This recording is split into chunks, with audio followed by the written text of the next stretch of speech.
Suntem după 3 ani de pandemie COVID-19 și după o perioadă de timp în care am trecut cu toții prin situații deosebite, uneori tragice, știm acest lucru. Iată că ne aflăm în situația în care putem afirma că imunizarea naturală cu virusul SARS-CoV-2 a fost obținută. Acestea sunt concluziile unui studiu recent care l-am efectuat în Timișoara, studiu care a fost derulat în cadrul spitalelor județean și municipal, în serviciul de ambulator, în care am investigat persoanele care s-au prezentat în serviciul ambulator pentru efectuarea investigațiilor de laborator. Practic am înrolat în acest studiu 2529 de persoane, inclusiv copii care s-au prezentat în serviciul ambulator al Spitalului de Copii Luis Țurcanu din Timișoara. Și evaluarea am realizat-o la cele 2529 de persoane, în urma cărora am ajuns la concluzia că cel puțin 90% din lotul investigat au trecut prin infecția cu SARS-CoV-2. Aceasta înseamnă că 90% din aceste persoane au prezentat anticorpi totali, anti-SARS-CoV-2, care sunt anticorpi care reprezintă markeri pentru detectarea infecției naturale. Acești anticorpi produși sunt diferiți de anticorpii care sunt produși în urma vaccinării.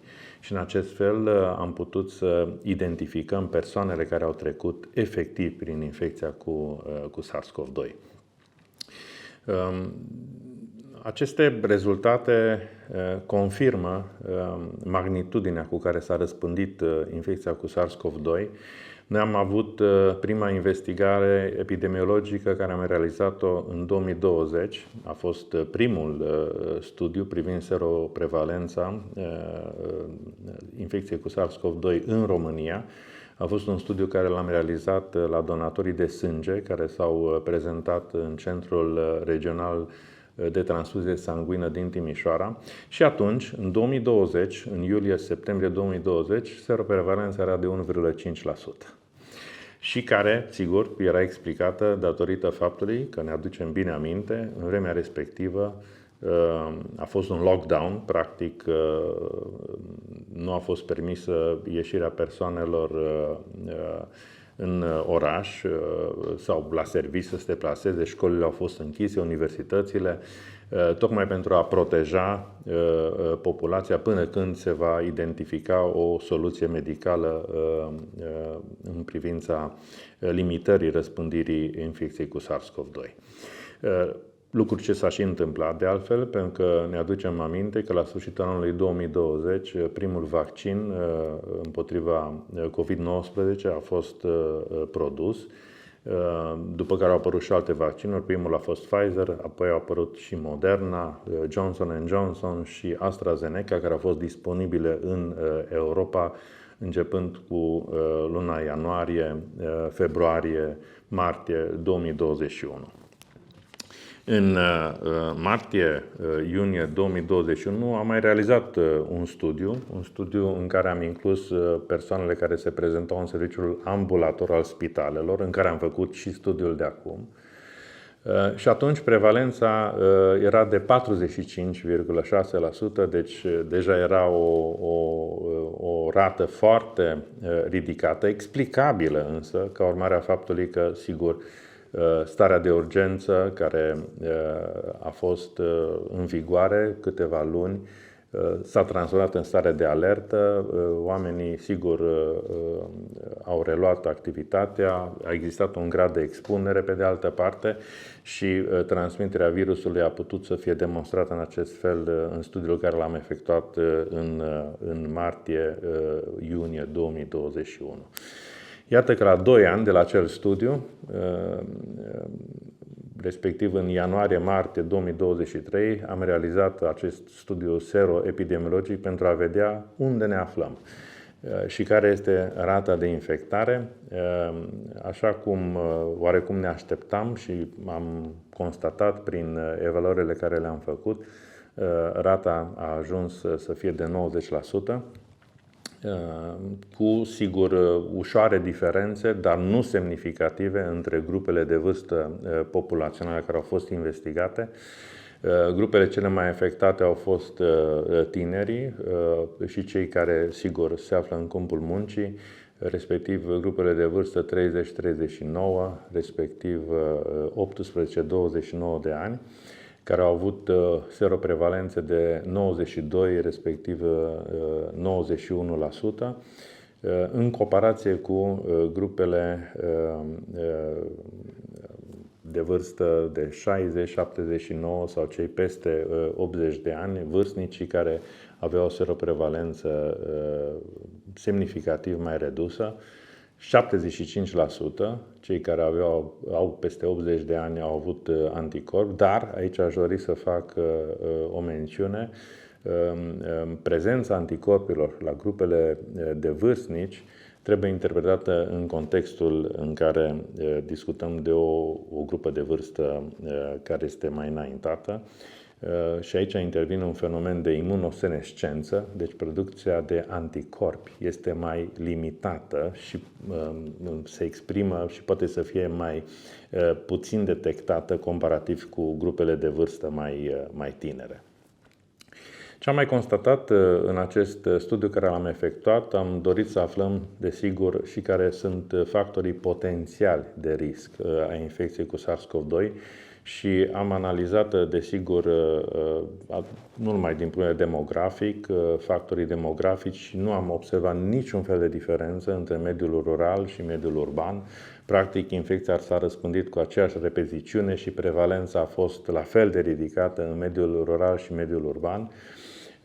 De asemenea, am căutat ca să vedem dacă există o anumită legătură, spre exemplu, în cazul în care sunt persoane care au animale de companie. Au existat o serie de studii în străinătate care au demonstrat că, bineînțeles, pe lângă oameni și animalele se pot infecta. Știm acest lucru, atât animale domestice cât și animale sălbatice. Animale domestice, atât câinii cât și pisicile, se pot și au fost infectate cu SARS-CoV-2 și am dorit să vedem dacă a existat și există o legătură în grupul de studiu care l-am avut între infecția cu SARS-CoV-2 și cei care aveau câini sau pisici și nu am identificat nicio legătură directă. Pe de altă parte, având în vedere că există persoane care s-au testat, o parte dintre persoanele care s-au prezentat în serviciul ambulator, desigur au avut anumite afecțiuni. Și atunci am avut curiozitatea să vedem în rândul persoanelor care prezintă afecțiuni dacă există o anumită corelație în ceea ce privește infecția cu SARS-CoV-2. Nu am găsit o astfel de corelație. Au fost pacienți cu, sigur, boli cardiovasculare, pacienți care au prezentat afecțiuni respiratorii, știu eu, astm sau alte afecțiuni. O corelație directă cu istoricul infecției cu SARS-CoV-2 nu a fost întâlnită. Însă, la pacienții care au prezentat neoplasme sau sunt bolnavi cu cancer, producția de SARS-CoV-2, anticorpurile de SARS-CoV-2 a fost diferită. Și acest lucru este explicabil datorită faptului că sistemul imun la acești pacienți este afectat. Din aceste considerente, datele noastre sugerează că la acest tip de pacienți detectarea anticorpurilor totale anti-SARS-CoV-2, deci cei care sunt markeri ai infecției naturale, a fost mai puțin întâlnită decât la cei care nu au o astfel de afecțiune. Rezultate la fel de interesante am obținut și atunci când am analizat persoanele care fumează, respectiv și am comparat cu persoanele care nu fumează. Persoanele care fumează au produs, din punct de vedere al prevalenței, mai puțini anticorpi decât cei care nu fumează. Aceasta sugerând din nou o implicare a sistemului imun. Studiile care au fost efectuate la persoanele care sunt fumătoare și care s-au infectat cu SARS-CoV-2, pe de altă parte, au confirmat că evoluția infecției cu SARS-CoV-2 la aceste persoane a fost diferită și chiar foarte severă, expunând potențial unei mortalități mai ridicate la persoanele fumătoare în cazul în care erau infectate cu SARS-CoV-2.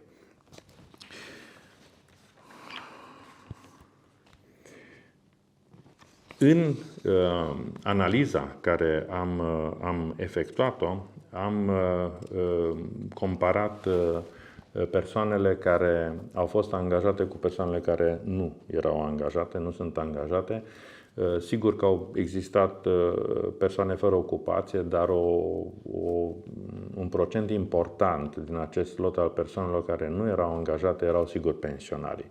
Și aici am observat, sigur, o diferență semnificativă statistică, în sensul că persoanele care se deplasau la servici au fost, din datele care noi le-am obținut, s-au expus infecției și au fost mai frecvent afectate de către virusul SARS-CoV-2, deci rata de infectare în rândul acestor persoane a fost mai importantă.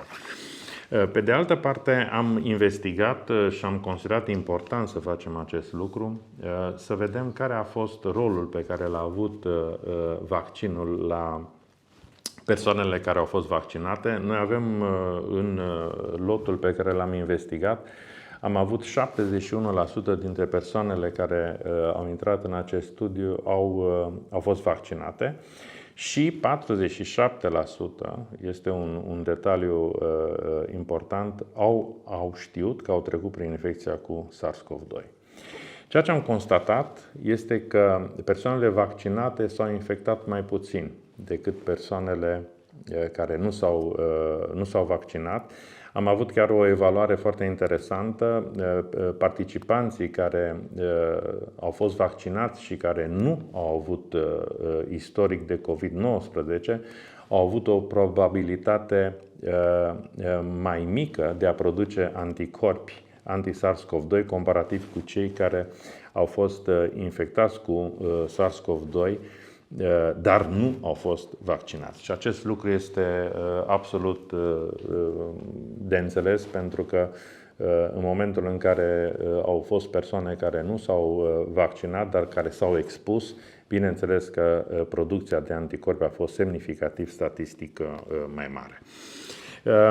Interesante au fost observațiile care le-am obținut în urma analizei persoanelor care au declarat că au știut că au trecut prin infecție. Pe lângă cei care au produs anticorpi și care am spus că erau în proporție de 90%, am întâlnit și aproximativ 2% din persoane care au trecut prin infecție, dar nu mai produceau la ora actuală anticorpi. Și acest lucru este cunoscut, este posibil ca după câteva luni, din momentul în care s-a produs infecția, determinarea și detectarea anticorpurilor la un număr limitat de persoane să fie dificilă, efectiv acele persoane să nu mai producă anticorpi. Pe de altă parte, am constatat că aproape jumătate, 46% dintre cei care au avut anticorpi în acest studiu nu au știut că au trecut prin infecția cu SARS-CoV-2. Deci discutăm de aproape jumătate din populația care a fost testată, care nu au știut că au trecut prin infecția cu SARS-CoV-2, aceasta sugerând că infecția, de fapt, știm acest lucru după atâția ani, evoluează asimptomatic și rata de raportare, și această evaluare am făcut-o, este diferită față de realitate. Noi am demonstrat în studiile realizate în 2021, a fost un studiu la donatorii de sânge și un alt studiu care l-am efectuat la pacienții care s-au prezentat sau persoane care s-au prezentat în serviciu ambulator al laboratoarelor, că există diferențe semnificative între cei care sunt detectați în urma unui studiu de seroprevalență, prin detectarea, determinarea anticorpilor, și raportul care este realizat către DSP-uri și respectiv la nivel național, la noi și în fiecare țară. Iar diferențele între realitate și raportări sunt de aproximativ 6-7 ori mai mare. Adică, cu alte cuvinte, vorbim de o subraportare care este de 6-7 ori mai mare decât realitatea care este ilustrată de determinarea acestor anticorpi. Concret, știm foarte bine că la ora actuală raportările care au fost realizate la nivel național indică că 18% din populația țării a trecut prin infecție. Și trebuie să reținem că în acești 18% sunt o serie de persoane care s-au infectat de 2 ori, de 3 ori.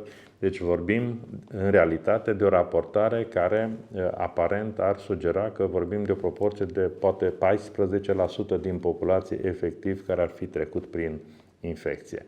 Ori datele noastre ne arată că 90% din populația județului Timiș a trecut prin infecție și nu avem niciun motiv să credem că situația este diferită în alte județe ale țării și chiar și în alte țări din Europa sau de pe alte continente.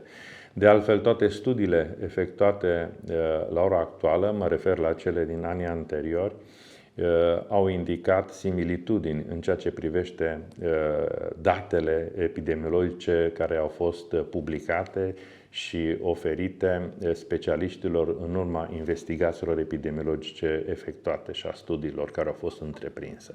După experiența care am avut-o, aș putea spune că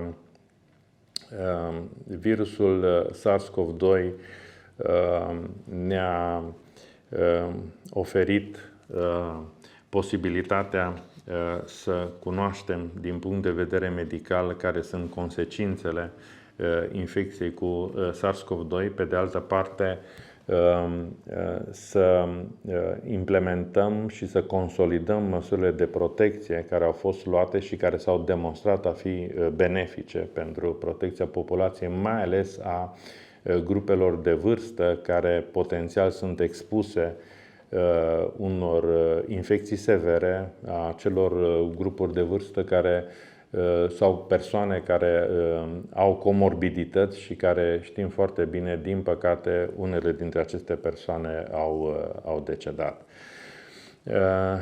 Cred că după experiența avută ar trebui și apreciez că suntem pregătiți în cazul în care o situație epidemiologică asemănătoare se poate produce din nou. Știm foarte bine că teoretic și practic oricând este posibil acest lucru și cele petrecute în acești ultimi 3 ani să reprezinte cred eu, o lecție din care cu toții vom avea de câștigat. Atât corpul medical, cât și cei care au primit grija colegilor care s-au implicat în această pandemie, au putut constata ce importantă este, pe de o parte, prevenția și respectarea măsurilor de prevenție și, bineînțeles, atunci când era cazul, respectarea recomandărilor terapeutice care au fost elaborate de către colegii care s-au implicat în această pandemie.